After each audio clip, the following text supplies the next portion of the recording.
అన్న ఏంటి ఈ కూటమి గవర్నమెంట్కి వ్యతిరేకంగా ఇంతమంది రోడ్డు మీద రావడానికి కారణం ఏంటి అసలు? ఎంత వ్యతిరేకత వచ్చేసిందా తక్కువ కాలంలో? తక్కువ కాలంలో అంటే పేదలకి అందాల్సిన వైద్య విద్య అన్నీ ప్రైవేట్ పరం చేస్తారు. పబ్లిక్ వాళ్ళు దోచుకోవడానికి, వాళ్ళ సంబంధించిన వ్యక్తులు దోచుకోవడానికి ఇవి పీపీపీ విధానం పెట్టారు. నేనేం దోచుకోవడం కాదు, జనాలకి మంచి చేయటం కోసమే. మంచి ఎలా జరుగుద్ది? ఇప్పుడు గవర్నమెంట్ కాలేజీలో ఉంటే ఇప్పుడు నాలంటాడు ఈ డాక్టర్ అవ్వచ్చు, నేను అవ్వచ్చు, ఏమైనా అవ్వచ్చు, ఎవరైనా అవ్వచ్చు.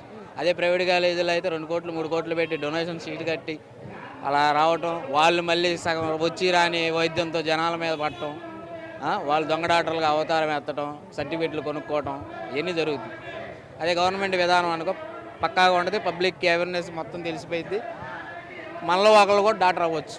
మీ ఇంట్లో అవ్వచ్చు, మా ఇంట్లో అవ్వచ్చు, ఎక్కడ వాళ్ళ ఇంట్లో అవ్వచ్చు.